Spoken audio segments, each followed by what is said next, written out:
Waalaikumsalam warahmatullahi wabarakatuh. Waalaikumsalam. Nggih, baik. Mahasiswanya berapa nggih Bapak Ibu nggih untuk kelas saya ini? 7 tambah 1, Prof. Yang Oh, nggih. mana ada tambahan. Oke, artinya kan memang hanya sedikit begitu nggih. Kita mulai saja nggih. Baik Bapak Ibu, untuk pertemuan hari ini saya diamanai sama Prof. Purwanto untuk mengampu di mata kuliah Manajemen Pembiayaan Pendidikan. Bapak Ibu semua, sebenarnya manajemen pembiayaan ini kalau Bapak Ibu sudah terbiasa di di pimpinan, entah itu sekolah, entah itu kementerian, entah itu lembaga dan sebagainya, berbicara tentang pembiayaan atau penganggaran itu bagi Bapak Ibu sudah hal yang sudah sesuatu yang setiap hari mungkin itu dilakukan gitu ya. Jadi memang di materi matrikulasi ini sebenarnya saya hanya supporter untuk memperkuat pemahaman Bapak Ibu terkait dengan bagaimana peran pembiayaan gitu ya. Jadi di manajemen pembiayaan ini bagaimana peran pembiayaan dalam sebagai supporting penting bagi kesuksesan gitu ya, kesuksesan di pendidikan atau di pembelajaran kalau itu ranahnya sekolah gitu.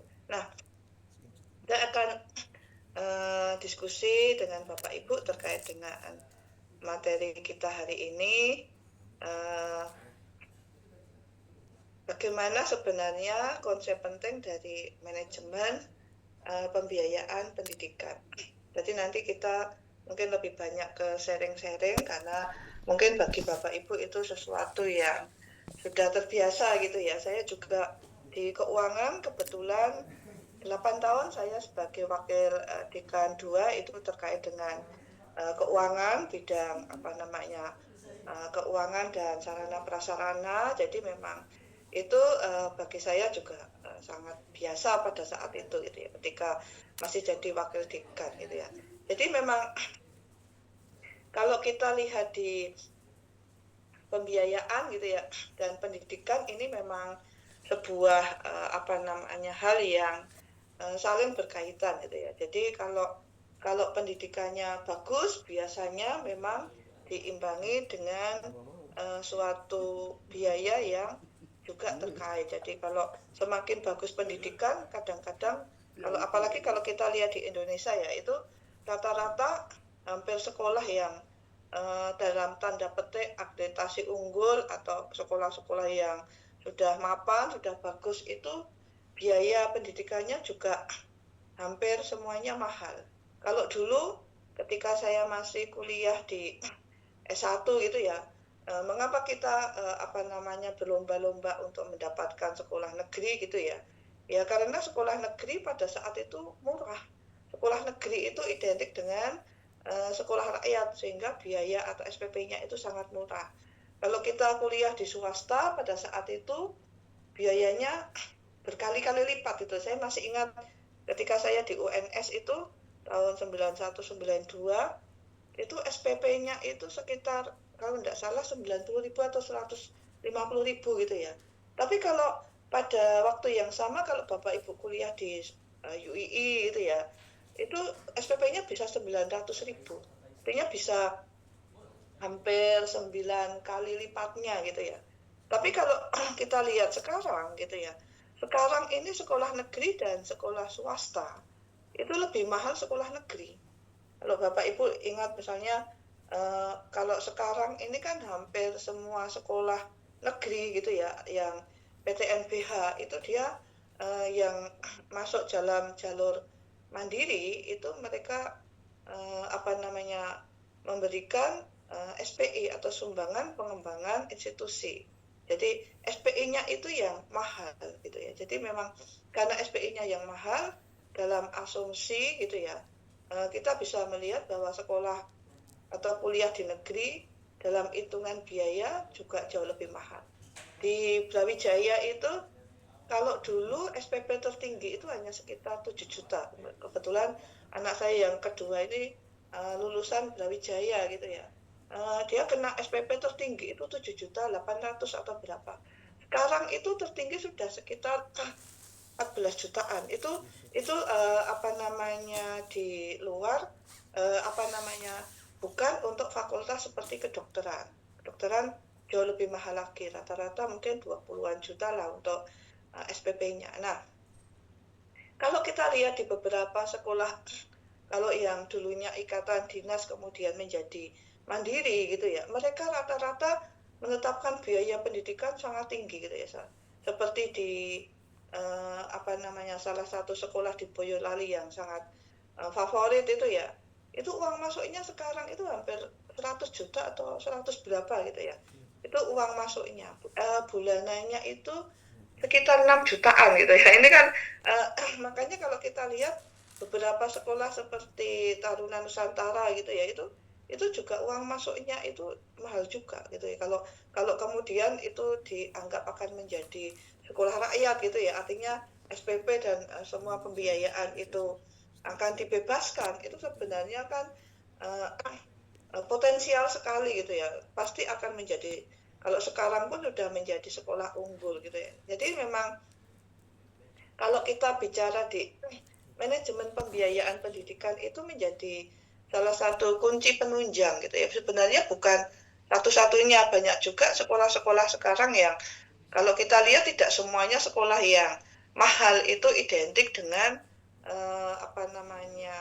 kualitas pendidikan yang baik gitu ya. Itu tapi memang rata-rata gitu ya sekolah yang baik, apalagi kalau Bapak Ibu lihat sekolah internasional di Jakarta itu ya.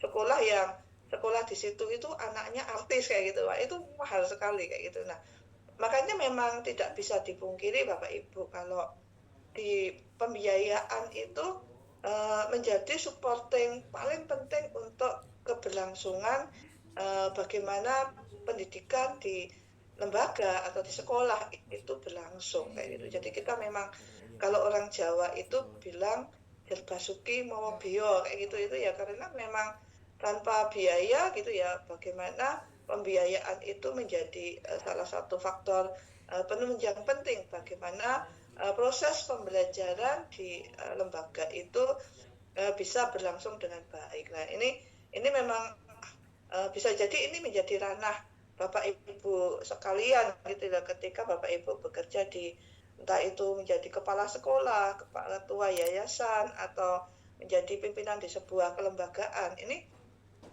pembiayaan pasti menjadi instrumen terpenting gitu ya. Jadi kalau kita lihat hampir semua lembaga di awal tahun itu pasti mereka akan membuat sebuah perencanaan. Kalau di lembaga pemerintah itu perencanaan itu biasanya setahun sebelumnya gitu ya. Jadi kalau ini sudah tahun 2025,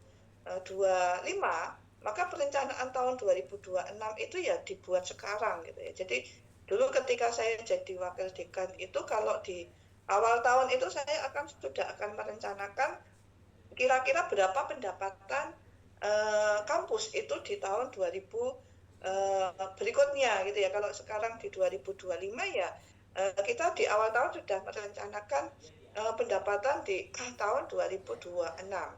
Jadi perencanaan itu menjadi kata kunci penting. Jadi bagaimana program ke depan itu ditentukan oleh penganggaran yang kita buat saat ini, perencanaan kita saat ini. Kalau di kampus kan ada PNBP. PNBP itu salah satu pendapatan dari SPP mahasiswa kayak gitu ya. Jadi ada juga BOPTN, itu dari pemerintah bantuan per gundul gitu ya, per orang. Kalau kita mengatakan per orang itu dapat bantuan dari pemerintah, nanti kita hitung semakin banyak mahasiswa, berarti hitungan BOPTN-nya juga akan semakin tinggi. Selain itu kalau di pemerintah juga ada yang namanya rupiah murni atau RM. RM itu biasanya diperuntukkan untuk tunjangan kinerja, untuk gaji, untuk lembur dan sebagainya, atau beberapa kalau gaji kan ada gaji ke-13, ada gaji THR dan sebagainya. Nah, itu kita bisa mengawali sebuah kelembagaan itu dari perencanaan tadi. Jadi perencanaannya itu apa, nanti itu juga akan menjadi guidance bagaimana sebuah lembaga itu akan menyusun program. Kemudian program itu akan diterjemahkan dalam satu periodik itu satu periodik anggaran itu biasanya tahun. Jadi kalau dulu seringkali begini, anggaran tahun ini habis, kita utang dulu, nanti dibayarkan tahun 2026 misalnya kayak gitu. Nah sekarang itu diharapkan tidak seperti itu. Jadi memang periodik tahun itu yang nggak boleh mengambil jatah tahun berikutnya kayak gitu. Itu menjadi paling penting itu adalah di bagian perencanaan. Bagaimana menyusun program, menyesuaikan anggaran yang ada gitu ya dalam tahapan-tahapan yang sudah dilakukan. Kemudian di manajemen pembiayaan itu ada organizing gitu ya. Jadi organizing itu sebenarnya bicara sumber daya. Kamu punya uang berapa, kamu punya SDM berapa, mampu nggak program itu dilakukan oleh sumber daya yang ada. Jadi optimal dari sumber daya itu diharapkan mampu untuk mencapai target kinerja yang kita inginkan. Jadi ya kalau kita lihat di manajemen pembiayaan biasanya ya perencanaan itu biasanya sudah include dengan organizing gitu ya, pengorganisasian.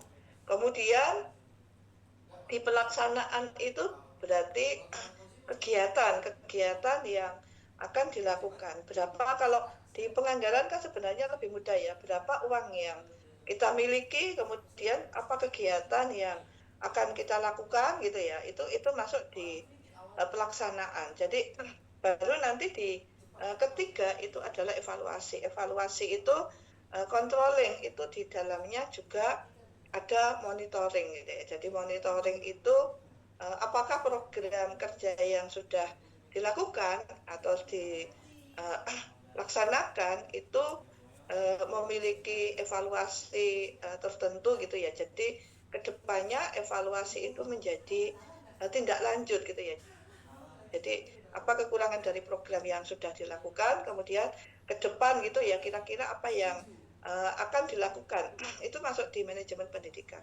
Jadi di manajemen pembiayaan ini Bapak Ibu secara umum Bapak Ibu sudah sangat familiar gitu ya bagaimana tadi menyusun perencanaan, kemudian bagaimana penggunaan dari pada pelaksanaan tadi kan bagaimana anggaran itu digunakan, bagaimana evaluasi dan pertanggungjawaban. Jadi karena di hampir semua lembaga gitu ya, di hampir semua lembaga itu pengawasan itu menjadi kata kunci penting. Kalau di negeri kan ada Irjen, ada BPKP, ada BPK. Di internal sendiri kan ada satuan pengawas internal seperti ini kan sebenarnya bentuk dari pengawasan dan pertanggungjawaban. Jadi bagaimana pertanggungjawaban yang baik atau bagaimana pengawasan yang baik, bagaimana pelaksanaan atau dari penggunaan anggaran, termasuk dari awal itu bagaimana perencanaan kegiatan itu jadi di penyusunan anggaran itu dilakukan. Jadi sebenarnya karena itu berbicara tentang uang gitu ya, jadi uang itu kan mudah ya, bagaimana kita bisa menggunakan itu secara efektif, efisien, tidak ada kebocoran. Jadi tidak hanya sekedar tidak ada kebocoran gitu ya, tapi ketika pembelanjaannya itu tidak tepat gitu ya, itu kan menjadi muspro gitu ya. Jadi misalnya kita lihat di jalan gitu ya, tahu-tahu kok bikin gapura kok megah banget, itu terus buat apa kayak gitu ya, itu namanya mungkin penggunaannya tepat gitu ya, atau tidak ada dalam pembelanjaan itu tidak ada kebocoran gitu. Tetapi ketika kita berbicara keuangan itu ya, manfaatnya untuk apa kayak gitu loh, itu kan berarti anggaran itu efektif, efisien, tidak bocor kayak gitu. Jadi pendapat ini yang dikatakan Mulyasa mengatakan bahwa manajemen pembiayaan yang baik itu perencanaannya tepat. Jadi ketika Bapak Ibu melakukan perencanaan di anggaran gitu ya, apa yang kita rencanakan itu memang sejalan dengan apa yang kita butuhkan di lapangan gitu ya. Jangan sampai misalnya kan beberapa sekolah ini kan diprotes ini ya, akhir-akhir ini misalnya dana BOS digunakan untuk studi banding apa capacity building guru kayak gitu. Nah, mungkin gitu ya, mungkin dari sisi penggunaannya tidak ada kebocoran gitu ya, tetapi dari sisi pelaksanaan ya, efektivitas, efisiensi dan sebagainya. Nah, ini prioritas bukan kayak gitu loh. Itu masuk di manajemen. Jadi kalau itu bukan prioritas, maka itu menjadi problem. Jadi perencanaan hingga evaluasi itu harus dirancang secara komprehensif. Apa yang dibutuhkan oleh lembaga, apa yang dibutuhkan oleh sekolah gitu ya, itu yang kita biayai, kita lihat efektif, efisiensi, tepat sasaran, tidak bocor dan sebagainya. Ini bagian dari manajemen. Nah, bagaimana kita membuat perencanaan gitu ya? Kalau di perencanaan pendidikan ini secara umum sudah sering kita lakukan atau Bapak Ibu sudah sering melakukan. Jadi dari perencanaan ini sebenarnya kira-kira gitu ya, kira-kira kan namanya anggaran itu pasti dengan perkiraan, bukan pasti begitu. Artinya begini Bapak Ibu, kalau saya biasanya tanya sama teman-teman di bagian perencanaan seperti ini, UIN itu berapa kira-kira pendapatan dari PNBP? PNBP itu dari SPP mahasiswa. Mereka bilang sekitar 100 sampai 120 miliar Bu setiap tahun gitu ya. Nah, angka itu orang mengatakan sangat kecil. Mengapa? Karena kebutuhan untuk penggajian tinggi Bapak Ibu. Jadi kalau misalnya, makanya kan itu menjadi problematika ketika sebuah lembaga itu dipaksa BLU gitu ya. BLU itu kan berarti mandiri. Badan Layanan Umum itu lembaga itu dipaksakan untuk mandiri. Nah, saya selalu tanya kayak gini, mampu nggak kalau UIN itu mandiri harus membayar tukin dosen atau tukin karyawan? Mereka rata-rata bilang nggak mampu. Karena apa? Karena setelah dihitung Bapak Ibu di UIN sendiri gitu ya, tukin dosen itu per tahun itu sekitar 83 miliar. Kalau pendapatan kita hanya sekitar 120 kan artinya kita sudah tidak bisa bergerak. Jangankan yang remeh-remeh itu ya, yang gede gitu ya.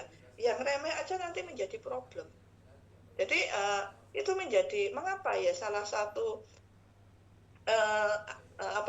alasan dari diskusi dengan teman-teman itu adalah pengangkatan P3K yang besar kan akhir-akhir ini P3K itu besar. P3K ini kan sebenarnya awalnya kan menjadi karyawan UIN sendiri gitu ya.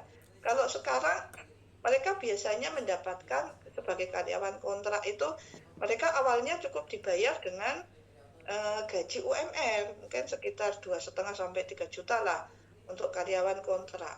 Begitu masuk ke P3K, maka lembaga harus membuat standar gaji sesuai standar gaji P3K yang itu sejalan atau setara dengan PNS lah. Kalau masih baru mungkin 3 sampai 4 juta.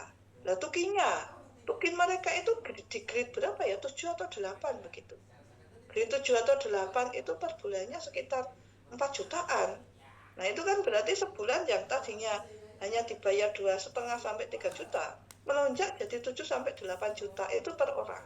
Padahal P3K UIN itu mungkin 70-an orang lah yang baru ini. Nah, ini kan dihitung dari sini aja udah tahu perencanaan itu dasarnya adalah data Bapak Ibu. Jadi prioritas dari lembaga itu ya kalau itu menjadi gaji itu menjadi prioritas. Kalau tukin itu kan sebenarnya bukan gaji, dia hanya tunjangan gitu ya. Kalau gaji dari RM misalnya seperti itu. Nah, ini menjadi problem ketika lembaga tidak melakukan perencanaan dengan tepat. Jangan-jangan nanti di akhir tahun untuk membayar nggak ada duitnya, mau diambilkan dari mana, bingung gitu ya. Mengapa? Karena tidak menyusun rencana anggaran pendapatan dengan baik. Nah, di dalam rencana anggaran ini Bapak Ibu, biasanya Bapak Ibu harus menyelipkan selain program prioritas juga kemungkinan gitu ya, kemungkinan adanya perubahan perencanaan di lembaga negeri itu hal yang biasa Bapak Ibu. Jadi awalnya programnya tidak ada gitu ya, seperti kalau di kementerian itu dulu sebelum Pak Prabowo tidak ada makan bergizi gratis gitu ya. Tapi begitu Pak Prabowo minta, pokoknya harus ada makan bergizi gratis lah. Itu kan ngorak-ngarik anggaran itu, yaitu direncanakan awal. Nah ini pentingnya perencanaan itu seperti itu Bapak Ibu. Jadi seperti kalau kita di rumah tangga lah, direncanakan aja tidak kadang-kadang tidak benar, apalagi tanpa perencanaan gitu ya. Setiap keluarga kan pasti punya perencanaan keuangan keluarga gitu ya, untuk entah itu untuk pendidikan, entah itu untuk misalnya perencanaan haji atau perencanaan investasi dan sebagainya. Itu pun kita merencanakan dengan baik aja, kadang-kadang meleset gitu ya, apalagi tidak merencanakan, wah itu tambah bubar jalan itu. Nah, yang kedua Bapak Ibu pelaksanaan. Di dalam pelaksanaan itu berarti kalau direncanakan itu bisa berubah Bapak Ibu. Tetapi ketika sudah mau dilaksanakan itu merupakan program yang sudah jadi. Jadi kalau di pemerintah Bapak Ibu mungkin bisa mengajukan revisi. Kemudian kalau revisi turun baru dilakukan pelaksanaan dan sebagainya. Nah, kegiatan di dalam pembiayaan ini meliputi dua hal. Jadi penerimaan dan pengeluaran. Bapak Ibu semua hampir di semua lembaga sekolah gitu ya atau perguruan tinggi yang namanya penerimaan itu prediksi Bapak Ibu. Mengapa prediksi? Kita punya asumsi penerimaan kita itu 100 miliar misalnya. Itu bisa kurang, bisa lebih. Jadi kalau misalnya itu prediksi gitu ya. Bisa jadi penerimaan Bapak Ibu di di sebuah lembaga ya bisa jadi misalnya asumsi penerimaan mahasiswa baru itu tidak sesuai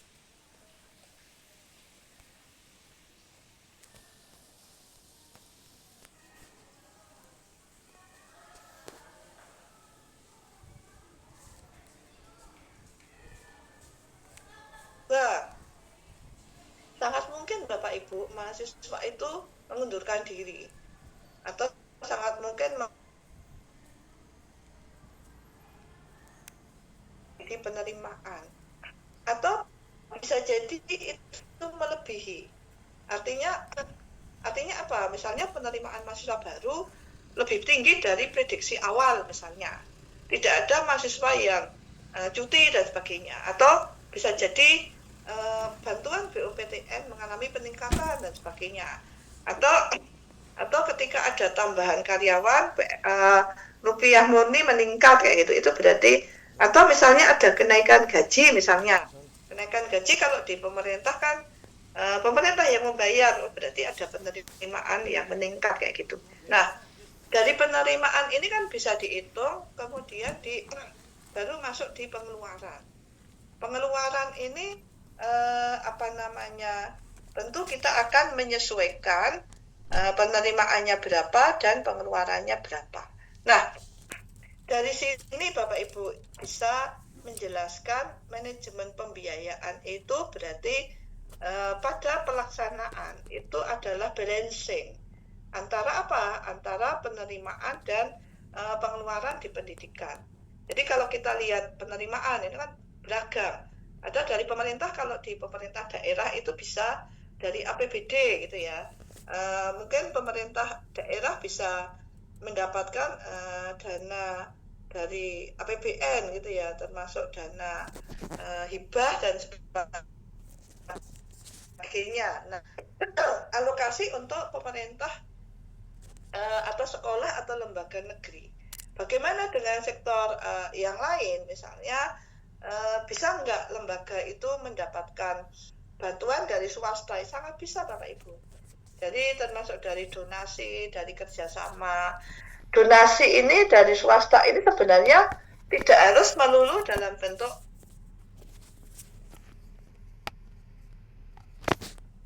uang dasar atau kayak gitu, itu kan sebenarnya support pada kelembagaan. Misalnya sebuah perusahaan gitu ya, membangunkan perpustakaan di sekolah atau memberikan bantuan perpustakaan di sekolah kayak gitu, itu termasuk bagian dari pembiayaan pendidikan. Nah itu kan bisa dari masyarakat sumbangan tadi. Kalau swasta kan sangat mungkin ya Bapak Ibu. Jadi ketika ada siswa baru gitu ya, kemudian sekolah mematok biaya masuk kayak gitu. Kan di beberapa sekolah itu kan seperti kalau Bapak Ibu kalau lewat di UIN itu ada SMA Nur Hidayah itu ya, itu uang masuknya anak SMA itu 25 juta Bapak Ibu. Ini kan tinggi gitu ya untuk ukuran sekolah, ini termasuk mahal itu. Nah, ini yang disebut dengan kontribusi pembiayaan dari masyarakat atau dari orang tua atau dana lain dari hibah dan sebagainya.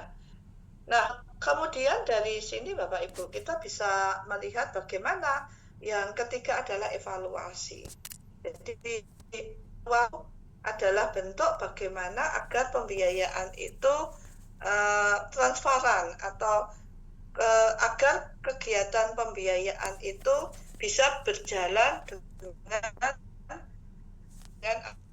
apa yang kita rencanakan. Jadi sesuatu yang baik itu harus ada evaluasi.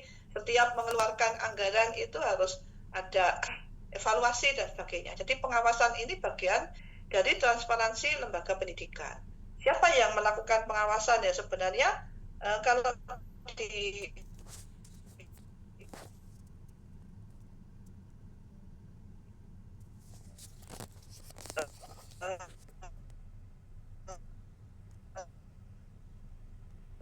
lembaga itu ada BPK, ada IJ-nya.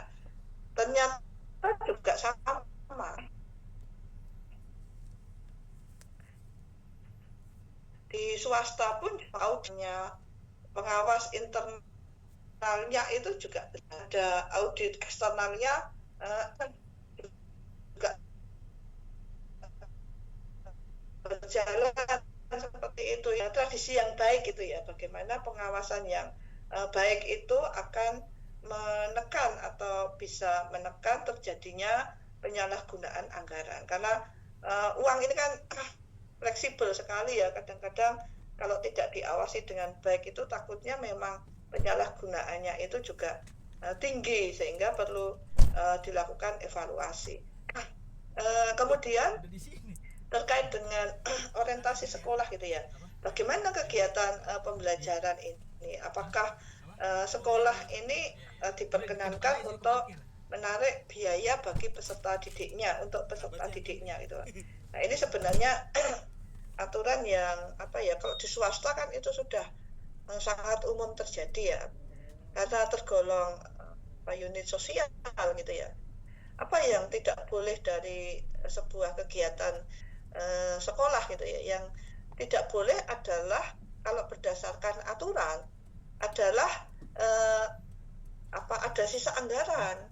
Seperti di rumah sakit itu Bapak Ibu, kalau bagaimana mensiasati ketika dari tahun ke tahun itu ada keuntungan yang berlebihan, maka harus diwujudkan dalam bentuk investasi. Itu bisa jadi kalau di rumah sakit kan pengadaan alat-alat kesehatan yang harganya mahal, atau mungkin pembangunan perlebaran rumah sakit yang gedungnya, kalau di Solo ini Bapak Ibu seperti Dokter Un, seperti Kasih Ibu ini kan perkembangannya kan pesat sekali itu ya. Awalnya mungkin mereka rumah sakit tipe B yang profesional gitu ya. Awalnya mungkin rumah sakit itu kita anggap kecil gitu ya, bandingkan misalnya ini progresnya kan luar biasa. Nah ini lembaga sekolah atau pendidikan juga sama Bapak Ibu. Rata-rata progres dari lembaga pendidikan itu adalah bentuknya investasi, bisa dalam bentuk tanah, bangunan, kendaraan dan sebagainya. Ini bisa dikembangkan. Yang tidak boleh itu adalah keuntungan dalam bentuk cash. Ini yang aturan-aturan ini tidak memperbolehkan. termasuk UIN itu kalau misalnya ada sisa anggaran bagaimana? Ya, sisa anggaran itu masuk ke kas negara dulu, nanti dikembali.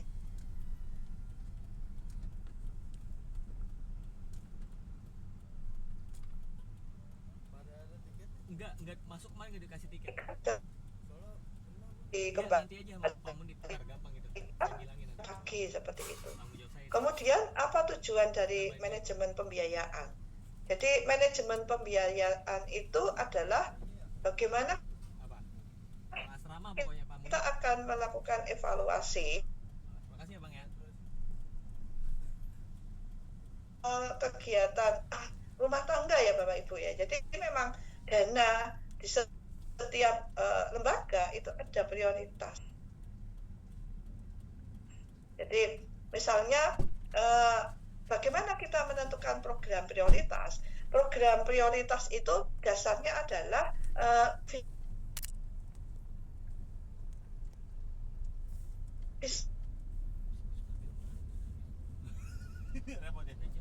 misi lembaga. Jadi itu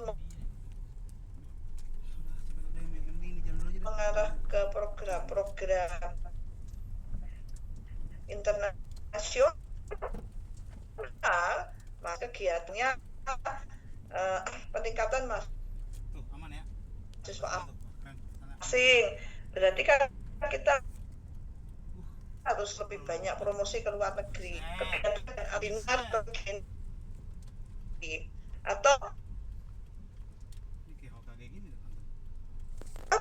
Bapak Ibu, manajemen pembiayaan itu bertujuan untuk sinergi kegiatan antar bidang. Jadi jangan sampai terpisah gitu ya. Jadi kadang-kadang bidang 2 itu juga ada keterhubungan dengan kegiatan mahasiswa dan sebagainya. Nah ini model sinergi ini yang jangan terputus-putus gitu ya. Atau mungkin antar kelembagaan ada sinergi dan sebagainya.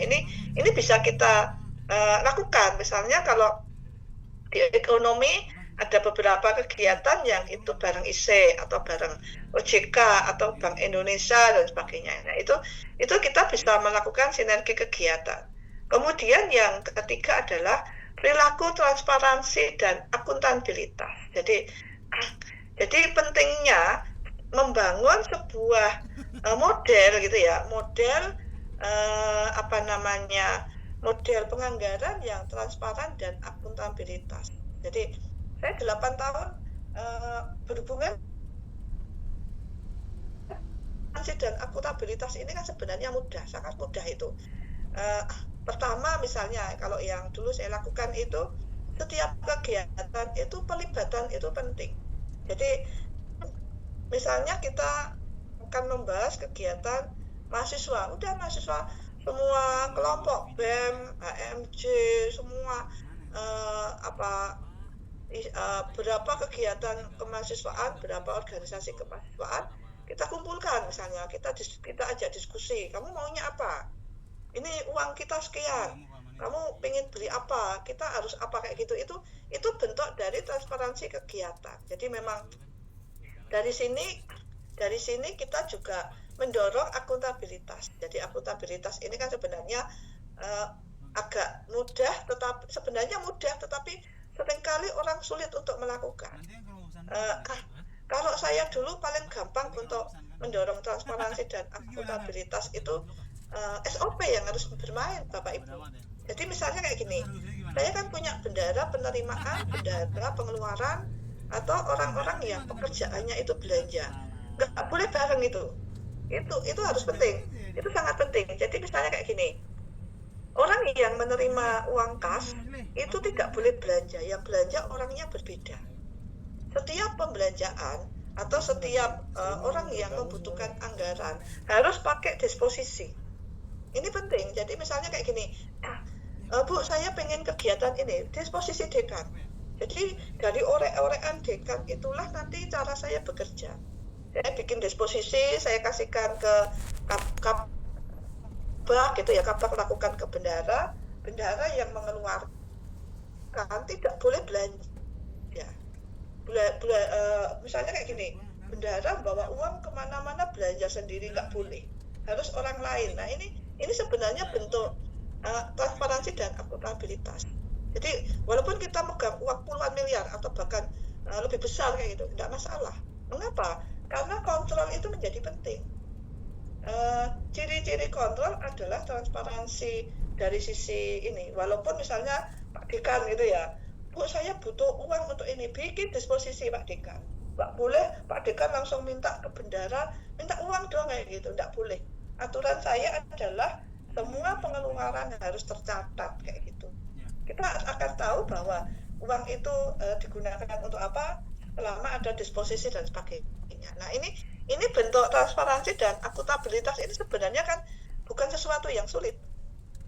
Kemudian yang bagaimana manajemen pembiayaan pendidikan. Nah, pembiayaan pendidikan ini kan tadi ada sekolah swasta, ada sekolah negeri.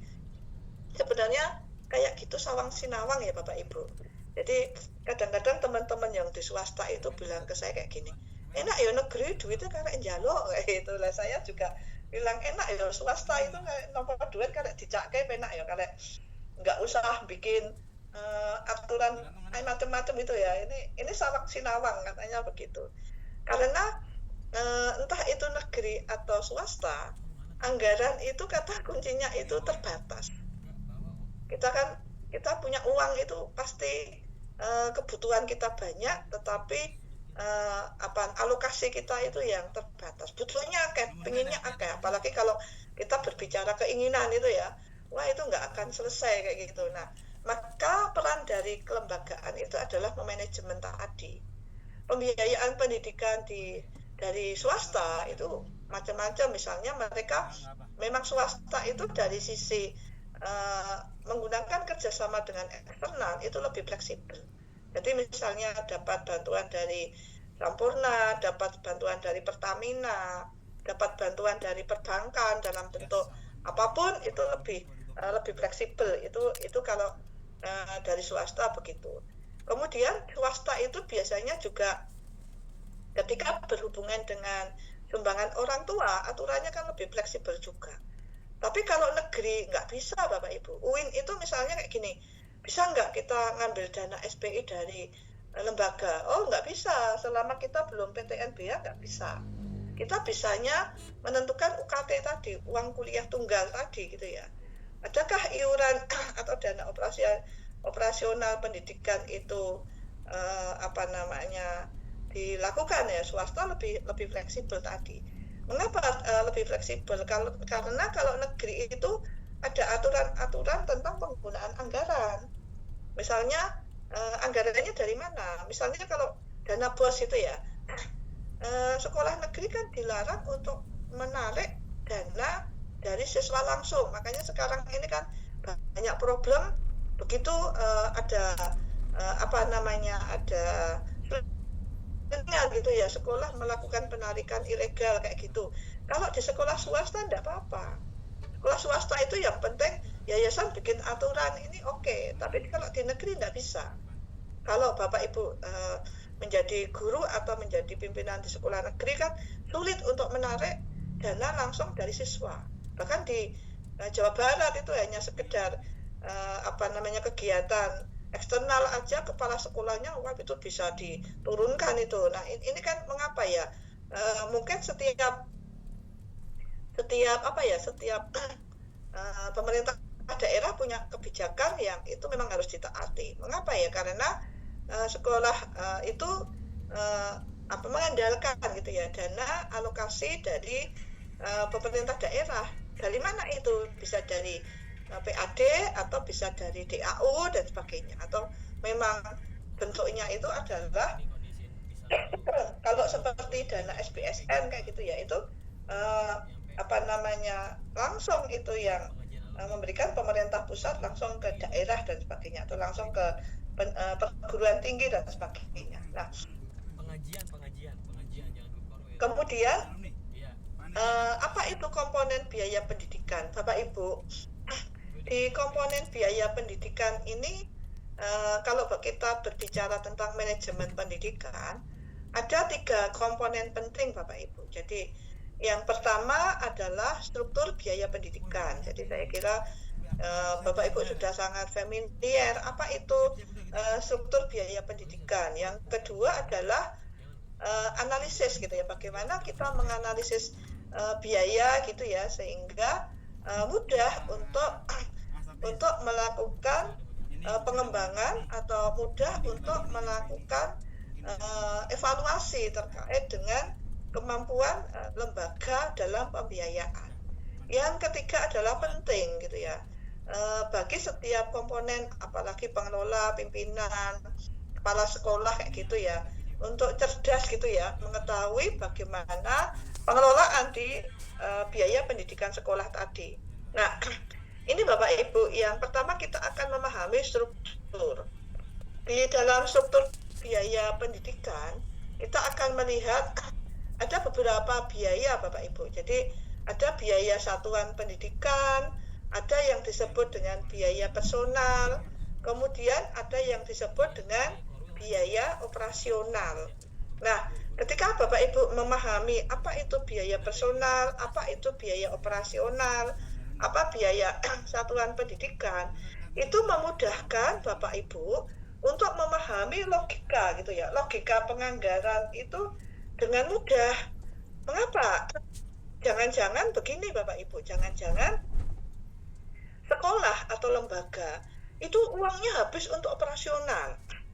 Ini kan seringkali disorot gitu ya, di UIN itu yang seringkali disorot itu adalah sewa mobil dinas gitu ya. Mobil dinas itu mahal Bapak Ibu. Jadi kalau satu mobil dinas itu bisa per bulan Innova. Rata-rata pimpinan itu kan Innovanya kan menggunakan sewa gitu ya. Karena aturan dari pemerintah sendiri dilarang untuk beli.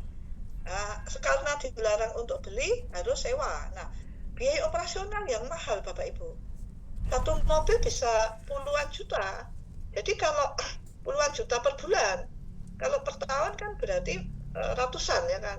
Ya kalau sewanya bisa 30 mobil, bisa kita bayangkan miliaran kan uang untuk biaya operasional kayak gitu. Nah, ini memang harus dilihat kemampuan kelembagaan ini dari komposisi anggaran. Jangan sampai nanti biaya sewanya itu besar, sementara biaya yang lain tidak terkelola dengan baik. Atau begini Bapak Ibu, biaya satuan pendidikannya itu tinggi, gaji gurunya yang kecil nanti kayak gitu loh. Karena apa? Terlalu banyak investasi. Nah, ini komponen seperti ini yang harus dipahami gitu ya. Bagaimana kita akan memahami struktur biaya pendidikan. Jadi karena biaya ini kan ada biaya rata-rata, ada biaya tetap, ada biaya variabel, ada biaya langsung, ada biaya tidak langsung seperti itu.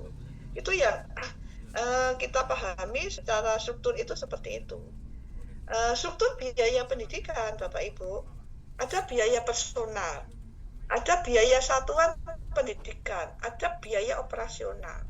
Jadi 3 struktur itu paling tidak harus berdasarkan prosentase. Jadi jangan sampai prosentasenya itu habis di salah satu komponen sehingga komponen yang lain itu tidak mendapat jatah di pengembangan. Jadi kalau saya dulu Bapak Ibu, saya biasanya pakai prosentase. Jadi investasi wajib ada, enggak ada. Investasi itu harus, misalnya kalau saya punya uang 10 juta, maka 20% anggaran saya itu adalah untuk anggaran sarana prasarana investasi. Jadi kalau itu saya katakan kurang, karena misalnya pembangunan gedung baru dan harus nambah fasilitas baru seperti itu Bapak Ibu, maka tidak 20%, kita tingkatkan bisa menjadi 30%. Untuk apa? Misalnya kita perlu membeli AC baru jumlahnya 80 biji misalnya, karena semuanya kita anggap sudah rusak misalnya kayak gitu. Ini berarti kan masuk biaya satuan pendidikan.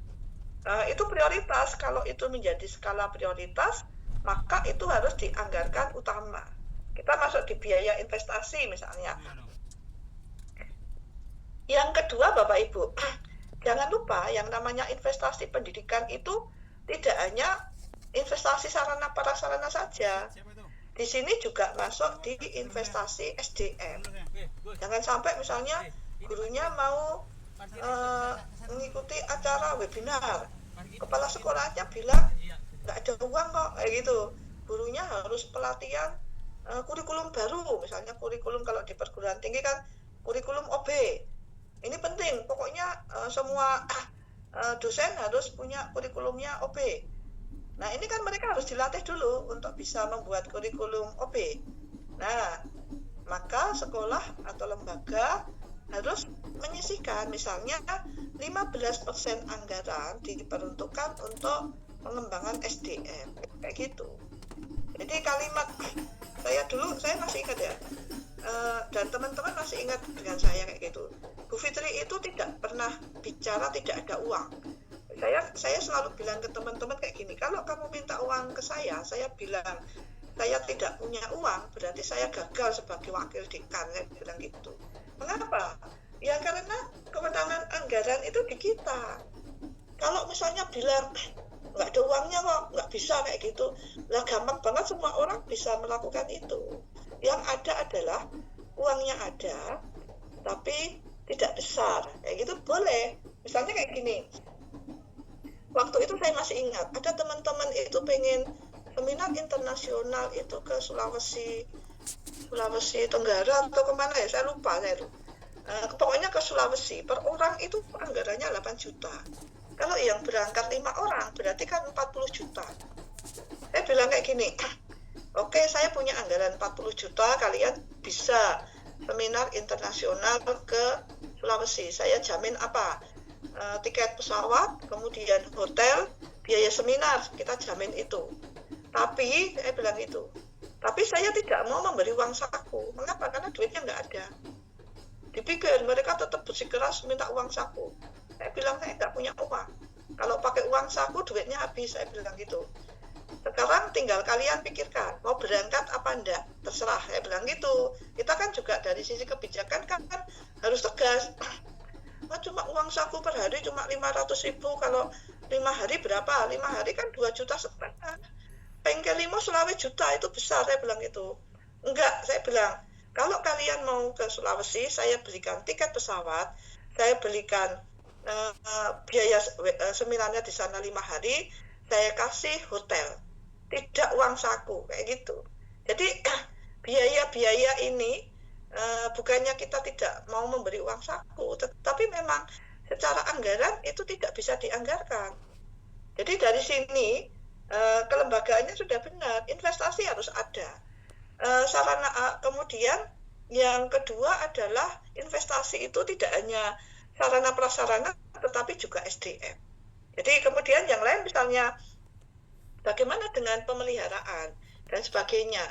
Pemeliharaan itu Bapak Ibu, kalau di kelembagaan ya, kalau di UIN misalnya, yang penting itu misalnya kamar mandi gitu ya, perbaikan kecil itu sering kita lakukan, saya kira jarang melakukan perbaikan yang besar. Jadi apa yang bisa kita hemat, kita hemat. Tetapi begitu ada yang tidak bisa kita hemat, misalnya AC-nya rusak harus diganti atau LCD-nya rusak harus diganti, ya itu hal yang harus kita lakukan. Artinya komponen ini harus menjadi komponen penting di dalam pembiayaan. Selain biaya investasi, maka di dalam pembiayaan ini ada juga yang disebut dengan biaya operasional. Biaya operasional itu apa? Kalau di biaya operasional itu ya tunjangan, gaji. Kalau di UIN itu biasanya bentuknya adalah tunjangan vakasi, honor itu ya Bu ya. Karena apa? Karena gaji dan tukin itu sudah dibayar pakai anggaran dari RM dan PNBP yang itu sudah dikelola sama WR2. Tinggal kita bicara biaya operasional. Biaya operasional ini biasanya bentuknya vakasi. Misalnya uang koreksi, uang ini ya, uang nguji, uang macam-macam. Ini harus kita hitung dari awal Bapak Ibu. Jangan sampai nanti tidak cukup. Jadi misalnya kita asumsikan, untuk S1 misalnya ada 1.000 mahasiswa yang akan ujian pada tahun ini. Tinggal dikalikan aja berapa biaya per mahasiswa berdasarkan SK Rektor seperti itu masuk di operasional. Kemudian ada juga biaya yang operasional tetapi tidak langsung. Apa itu contohnya? Air, listrik, telepon itu ya, bensin, pokoknya yang operasional itu harus tetap dianggarkan. Kalau saya dulu paling gampang seperti ini Bapak Ibu.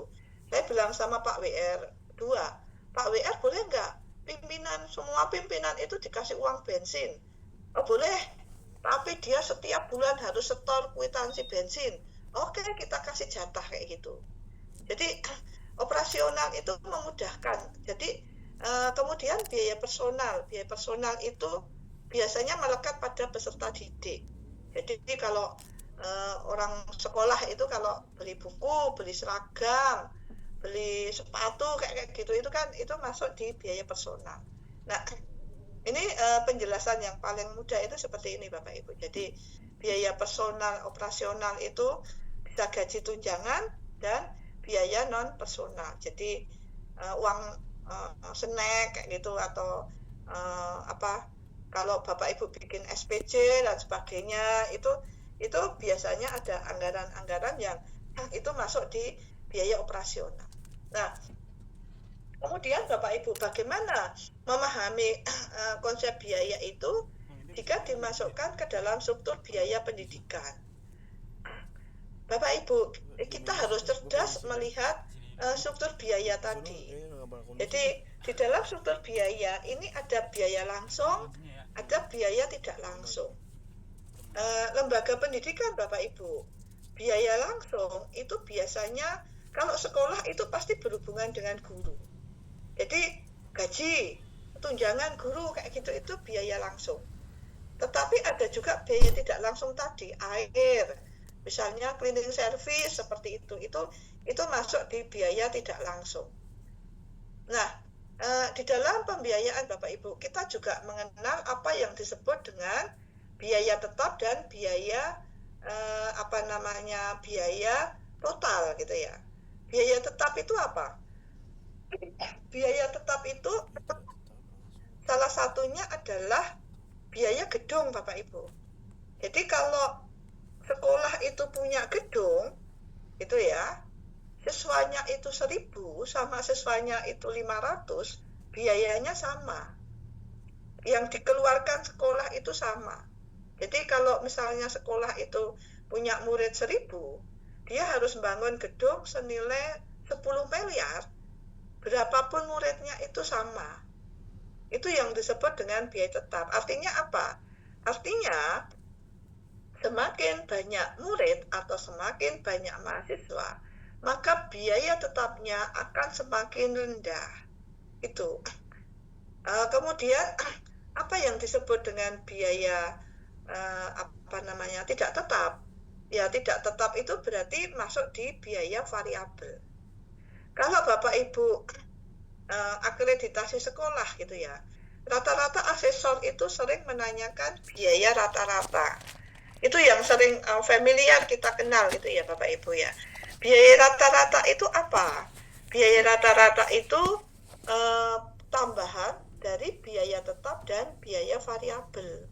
Jadi misalnya begini, muridnya berapa? Gaji guru berapa? Gaji guru ini kan dibagi dari jumlah murid. Artinya nanti per orang itu biaya operasionalnya itu berapa? Itu cara menghitungnya begitu. Dan itu nanti baru ditambahkan dengan biaya investasi. Biasanya kalau itu akreditasi, biaya investasi itu tidak masuk di biaya rata-rata. Mereka yang masuk biaya rata-rata itu rata-rata ya gaji guru, biaya operasional, biaya non-operasional, dan lain-lain yang itu sifatnya itu adalah pengeluaran yang langsung tadi. Misalnya bayar beberapa kebutuhan operasional siswa selama 1 tahun seperti itu masuk di biaya rata-rata. Nah, biasanya memang di standar akreditasi gitu ya. Misalnya kalau di perguruan tinggi itu rata-rata mereka menginginkan level S1 itu biaya rata-ratanya sekitar 18 juta sampai 20 juta. Biasanya kayak gitu kalau standar akreditasi. Kalau S2 dan S3, biaya rata-rata itu 28 juta. Jadi dari mana biaya itu diperoleh? Dari fasilitas yang didapat, misalnya gaji dosen, gaji guru, dibagi dengan jumlah siswa. Sebenarnya kalau di S3 atau di S2 itu tidak masalah. Mengapa? Karena S3 itu kan misalnya gaji dosennya itu kan tinggi.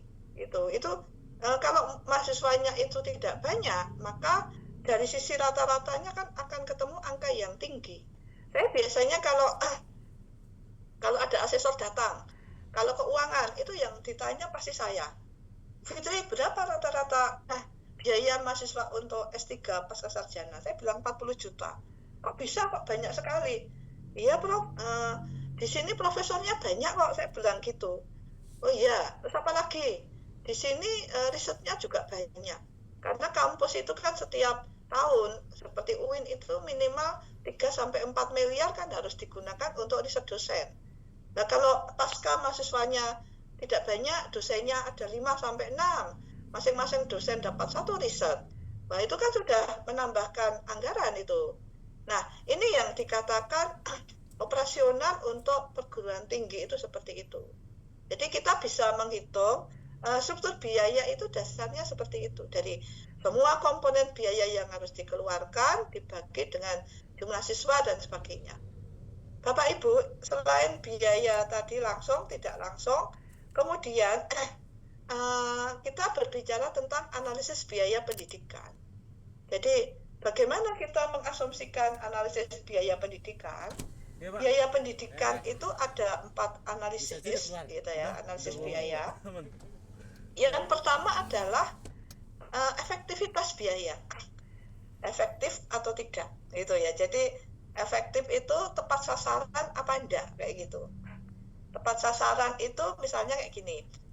Kalau Bapak Ibu membayar sekolah itu mahal, maka Bapak Ibu harus mendapatkan timbal balik yang sesuai. Itu berarti kita bicara tentang efektivitas biaya. Bapak Ibu menyekolahkan putra-putrinya di sekolah IT gitu ya, atau di pondok gitu ya, per bulan 1,5 juta misalnya. Pertanyaannya, 1,5 juta itu sesuai tidak dengan harapan yang Bapak Ibu harapkan dari anak Ibu? Jadi misalnya, oh akademiknya bagus kok, hafalannya bagus, sikapnya bagus, perilakunya oke, kayak gitu. Itu berarti Bapak Ibu bisa mengatakan biaya yang mahal itu efektif. Jadi cost efektif itu kita bisa berharap bahwa apa yang Bapak Ibu keluarkan itu tepat gitu ya. Biaya yang dikeluarkan itu sudah tepat sasaran. Jadi Bapak Ibu ngambil kuliah di S3 gitu ya. Harapannya apa? Harapannya Bapak Ibu akan menambah ilmu pengetahuan, kemudian di situ juga akan menambah selain mendapatkan tambahan gelar dan sebagainya. Kita mengatakan berapa SPP atau uang kuliah yang Bapak Ibu bayarkan gitu ya. Nah, efektif biaya itu jika kita membayar mahal, tetapi Bapak Ibu merasakan uang itu sudah tepat sasaran. Murah rugi loh kuliah meneh itu nggak rugi gitu ya. Pertama dapat teman, dapat circle teman yang di situ bisa memotivasi atau membangun budaya akademik Bapak Ibu, kemudian jaringannya lebih luas kayak gitu, pengetahuannya pasti bertambah. Nah, itu kita berarti bicara efektivitas biaya kayak gitu. Jadi tepat sasaran apa tidak biaya yang Bapak Ibu keluarkan tadi. Yang kedua Bapak Ibu, cost benefit, untung merata kayak gitu ya. Jadi misalnya kalau di sekolah, misalnya begini Bapak Ibu, sekolah itu pengen membuka prodi baru atau menambah jumlah kelas kayak gitu. Artinya apa? Kita harus hitung-hitungan di cost benefit. Kalau nambah kelas itu bisa jadi nambah gedung. Kalau selain nambah gedung, kita harus menambah guru. Selain nambah guru, kita juga akan menambah sarana prasarana. Pertanyaannya, dalam jangka panjang, apakah penambahan kelas itu menguntungkan apa tidak? Itu kita berarti bicara keuntungan biaya, cost benefit. Jadi apa yang kita lakukan itu menguntungkan apa tidak. Jadi keputusan itu harus diambil dengan tepat. Misalnya kalau itu sekolah dasar gitu ya, kalau kita nambah 2 kelas lagi kan nambah gedung 2 lokal lagi gitu ya, berarti kan investasinya meningkat begitu. Nah, peningkatan investasi ini kita harus menghitung. Jika ini sudah 6 tahun kan berarti 2 lokal dan seterusnya menambah terus. Pertanyaannya, apakah itu akan berimbas pada pendapatan sekolah atau tidak seperti itu. Nah, ini berarti kita bicara cost benefit. Yang ketiga adalah kebermanfaatan. Jadi membandingkan biaya dengan manfaatannya nanti seperti apa. Jadi gedung baru tambah gede, siswanya merasa enak, betah, nyaman dan sebagainya. Oh, berarti kebermanfaatan dari biaya itu oke. Misalnya kayak gini, sekolah pengen membangun misalnya fasilitas perpustakaan baru atau laboratorium baru. Manfaatnya apa? Oh, siswanya itu jauh lebih nyaman belajarnya, mereka lebih berprestasi. Oh, berarti dari sisi kebermanfaatannya sesuai kayak gitu. Itu dari anggaran. Kemudian yang keempat, Bapak Ibu, perlu dipikirkan dari sisi kelayakan. Visibilitas itu penting. Layak enggak? Jangan sampai pembangunan entah itu apapun itu mangkrak. Karena apa? Karena salah hitung. Salah hitung itu bisa jadi karena anggarannya sekian, ternyata ada pembengkakan di anggaran. Nah, ini kan menjadi problem ketika Bapak Ibu merencanakan sesuatu di luar batas kemampuan. Jadi, apakah biaya pendidikan yang digunakan itu visible apa tidak? Visible itu dikaitkan dengan apa? Dikaitkan dengan kemampuan untuk membiayai kegiatan di pendidikan tadi gitu. Jadi bila biaya alternatif melebihi dana dan sumber-sumber pendidikan lainnya, maka rencana itu tidak tepat. Misalnya begini Bapak Ibu. Bapak Ibu pengen merencanakan beli kendaraan, misalnya begitu. Bapak Ibu punya uang, kemudian Bapak Ibu ingin merencanakan beli kendaraan. Nah, pada saat ke dealer gitu ya, uang Bapak Ibu itu nggak cukup. Misalnya mobilnya harganya 400, Bapak Ibu hanya punya uang 200, begitu. Nah, ketika berhadapan dengan seperti itu, Bapak Ibu punya 2 pilihan. Pilihan pertama adalah uang 200 itu Bapak Ibu bayarkan, kemudian itu digunakan sebagai uang muka. Berarti Bapak Ibu karena harganya mobil 400 juta, Bapak Ibu masih punya tanggungan 200 juta untuk diansur. Atau Bapak Ibu memutuskan bahwa karena uangnya cukup 200 juta, Bapak Ibu udahlah kalau gitu beli aja mobil yang 200-an juta saja, nggak usah ngansur kayak gitu. Nah, ini perlu dipikirkan, direncanakan, di anggaran juga sama. Jangan-jangan kita berharap gitu ya, punya mobil yang 400 juta, tetapi uang kita sudah masuk 200 juta, kita harus mengangsur pengeluaran kita menjadi tidak masuk akal. Itu saya punya teman seperti itu, dosen juga gitu ya. Dosen punya mobil harganya 450 gitu ya. Angsuran per bulannya 15 juta. Saya bilang, aku dengar angsuranmu itu sudah pusing, aku bilang gitu. Karena apa? Kalau gajinya tidak cukup, itu menyebabkan secara keuangan akan mengganggu. Ini kan keluarga. Sekolah juga sama. Pada saat kita ada biaya-biaya yang tidak rasional atau kita tidak mengatakan dari sisi cost visibility-nya itu tidak masuk, maka itu menjadi problem. Menjadi problem pada konsep penganggaran. Bapak Ibu, selanjutnya kita bisa menghitung gitu ya, bagaimana kita membuat pos-pos untuk menjelaskan bagaimana berbagai anggaran ini akan kita buat gitu ya. pos-pos anggaran ini memberikan kita informasi apakah ada pemborosan apa tidak. Jadi oh ini pos 1, ini pemborosannya di mana? Oh ini pos 2, pelaksanaannya sesuai apa tidak dan sebagainya.